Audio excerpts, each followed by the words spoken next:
తాకట్లో ఉన్న మీ బంగారాన్ని విడిపించి ఆ రోజు ఆన్లైన్ ధరకే మేము కొంటాం. Sharma gold company. నమస్తే, welcome to I dream inside politics with కవిత.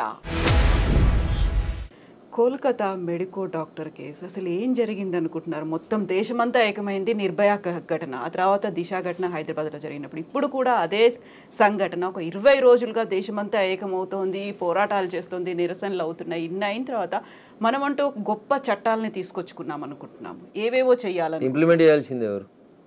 న్యాయమూర్తులు. శిక్ష చేయాల్సిందే ఎవరు? న్యాయమూర్తులు. ట్రయల్ పూర్తి చేయాల్సిందే ఎవరు? కోర్టులు. వాళ్ళు చేస్తలేరు కదా, అందుకని భయం లేకుండా పోతుంది. అదే సినిమాలో జూనియర్ ఎన్టీఆర్ అడుగుతాడు ఒక జడ్జి గారిని పట్టుకొని, సార్ నేను అమ్మాయిని రేపు చేసినా నేను ఇప్పుడు ఒప్పుకుంటా, రేపు నన్ను ఉరిదీసే దమ్ము నీకుందా అని అడుగుతాడు. ఆలోచించుకోవాలి న్యాయమూర్తులు. సార్ నువ్వు నన్ను అడుగుతున్నావు కదా, నేను ఒప్పుకుంటా, ఆ అమ్మాయిని నేనే రేపు చేసినా నేను ఒప్పుకుంటా, రేపు నన్ను ఉరిదీయమని చెప్పే చట్టం నీ దగ్గర ఉందా, ఉరిదీసే దమ్ము నీకుందా అని జడ్జి గారిని అడుగుతారు సినిమాలో. నీ జీవితంలో ఎవడు అడగలేడు కాబట్టి అటు సినిమాలు అడిగి చూపెట్టిండు జూనియర్ ఎన్టీఆర్. ఇలా నేను అడుగుతున్నా అదే మాట. దిశ వచ్చిన తర్వాత ఎన్ని రేప్ కేసులు అయినాయి? ఆ రేప్ కేసులలో ట్రయల్ ఎన్ని రోజులకు పూర్తి అయింది? ఎప్పుడన్నా ఒక హైకోర్టు జడ్జి గారు కానీ ఒక సుప్రీంకోర్టు జడ్జి గారు కానీ కూర్చొని దీని మీద సమీక్ష చేస్తారా సార్?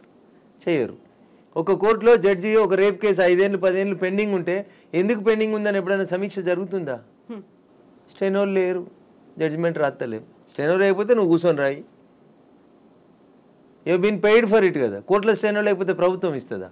మీరే కదా రిక్రూట్మెంట్ చేసుకోవాల్సింది. చేసుకోరు, ఎవరు వద్దంటున్నారు?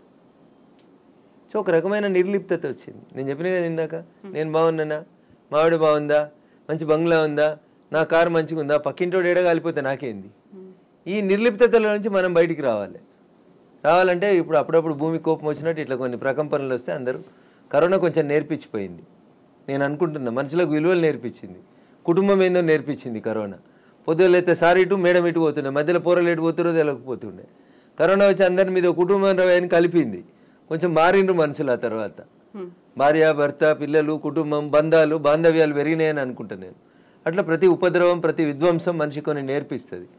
అట్లా ప్రకృతి మళ్ళేదో విధ్వంసం తీసుకొస్తే కానీ మనం అందరం మారేటట్లేము, ఈ నిర్లిప్తతల నుంచి బయటకు వస్తుంది. బట్ ఇలాంటి సంఘటనలు జరిగినప్పుడల్లా ప్రతిసారి అనుకుంటాం కఠినమైనటువంటి చట్టాలు రావాలని. ఉరిశిక్ష అని అనుకున్నప్పుడు ఉరిశిక్ష ఎందుకు అమలు చేయాలి అనే మాట మానవతావాదులు ఆ టైంలో కోర్టులు వెళ్తుంటారు, లేకుంటే హక్కుల కోసం పోరాటాలు జరుగుతుంటాయి. యాక్చువల్గా ఈ కాన్ఫ్లిక్ట్ అనేది ఎందుకు వస్తుంది అక్కడ? ముందు వాళ్ళని ఉరిదీయాలి. ఒక ఆడపిల్లని రేప్ చేసి చంపేసిన ఉరిదీస్తే కడుపుని వస్తుంది చూడు, ముందు వాళ్ళని ఉరిదీయాలి. అట్లా వాళ్ళని ఉరిదీస్తే ఈ దేశం బాగుపడుతుంది. అట్లా ప్రతిసారి డిలే అయినప్పుడల్లా మాకు ఒక సజ్జనారు ఉంటే బాగుండేది అనే మాట ఇప్పుడు కోల్కతా నుంచి కూడా అదే మాట వినిపించింది కదా. సో అలాంటి ఆల్టర్నేట్స్ ఎప్పుడో ఒకసారి వచ్చేసి నేను దాని గురించి ఎక్కువ మాట్లాడినా అనుకోండి. అది మమతా బెనర్జీ ప్రభుత్వం, టీఎంసీ ప్రభుత్వం, వీళ్ళు బీజేపీ వాళ్ళు, రఘునందన్ బీజేపీ ఎంపీ కాబట్టి అక్కడ గెలవలేదు కాబట్టి మమతా బెనర్జీని బదనాం చేసేందుకు మాట్లాడుతున్నారు అంటారు కవిత గారు. నేను వాస్తవంగా మీరే అన్నారు అట్లా అక్కడ మాకో సజ్జనారు ఉంటే మంచిగా ఉంటుండే అని. ఎవరు ఆపిరు మరి? ఎంత దారుణం అంటాడా మీరు? అన్ని ఎవిడెన్సెస్ని క్లోజ్ చేసిండు ప్రిన్సిపల్.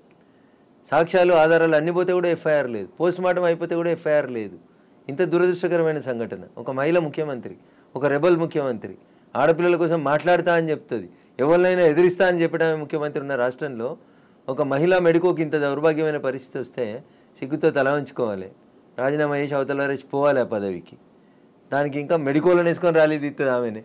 దొంగ అని అరిచినట్టున్నది కథ. ఎవరి వల్ల నష్టపోయింది అమ్మాయి? ఎవరి వల్ల చనిపోయింది అమ్మాయి? ఎవరు ప్రభుత్వం? లా అండ్ ఆర్డర్ ఎవరి కంట్రోల్లో ఉంటుంది? కేంద్రం కంట్రోల్లో ఉంటుందా? రాష్ట్ర ముఖ్యమంత్రి గారికి సంబంధం ఉండదా లా అండ్ ఆర్డర్? మానవత్వం లేని మాటలు మాట్లాడతారు వాళ్ళు అంతే. ఇంకా ప్రిన్సిపల్ ఇంకా నాకు తెలియదు ఉంటాడు, పేపర్లు వచ్చేదాకా నాకు విషయమే తెలియదంటే వాడేందుకు? ఫస్ట్ సూసైడ్ అనుకున్నారు కదా, అలాగే ప్రచారం చేశారు కదా. సో మీడియా కూడా నేను ఏమంటున్నా, ఇన్వెస్టిగేటివ్ జర్నలిజం అనేది కొంచెం తగ్గిపోతుంది, బాధ అనిపిస్తుంది నాకు. అదొకటే దురదృష్టకరం. సో ఇలాంటి సంఘటనలు జరగకుండా ఉండాలి అంటే ప్రతిసారి వినిపించే మాట ఇదే లాస్ట్ అవ్వాలి అనేది వినిపిస్తుంది కదా, ఏం జరగాలంటారు? సో నిందితుల్ని సాధ్యమైనంత త్వరగా, అయితే నిందితుడని నిరూపించబడితే ఏం శిక్ష ఇస్తారో గరిష్టమైన శిక్ష అయ్యిండ్రు. ఒకవేళ నిందితుడు కాలేదు, అక్కడ ఇన్సిడెంట్ జరగలేదు అనుకోండి, ముద్దాయి నిర్దోషాన్ని వదిలేసేయండి.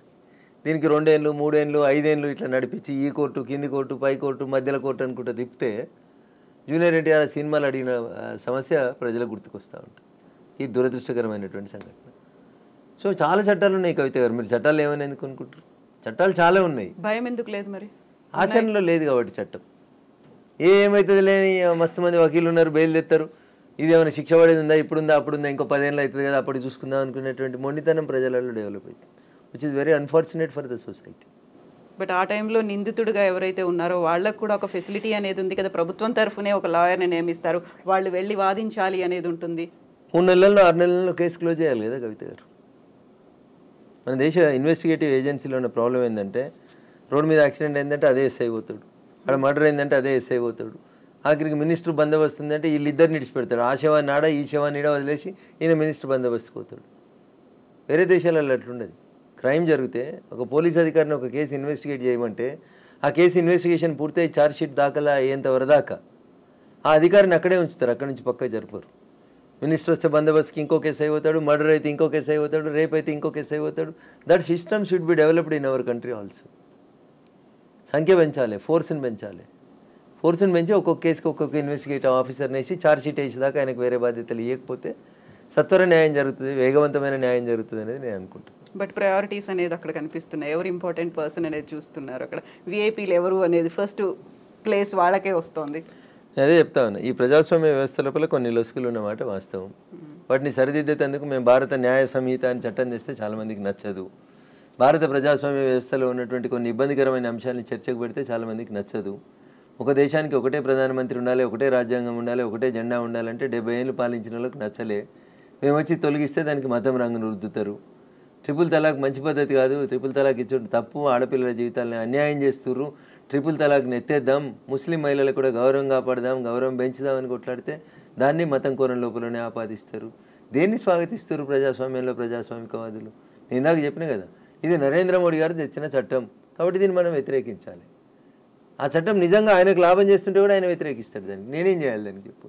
ఈ ఆలోచన విధానం నుంచి ప్రతిపక్షాలు బాగా మారాల్సినటువంటి అవసరం. వాళ్ళు మారితే ప్రజలకు మేలు జరుగుతుంది. ఇప్పుడు మెడికో కేసుకి సంబంధించి ఏం జరుగుతుంది, నెక్స్ట్ ఏం జరగాలని మీరు అంటారు? నా కోరిక నెరవేరదు కదా తల్లి, ఎందుకంటే అది వెస్ట్ బెంగాల్ కదా. నా కోరిక ఇక్కడ ఏ రాష్ట్రమైనా ఇలాంటివి జరగొద్దు అంటే 6 నెలల్లో శిక్ష వేసేసేయాలంతే. 6 months కంటే ఎక్కువ ఇట్లాంటి కేసులలో తీసుకోవద్దు.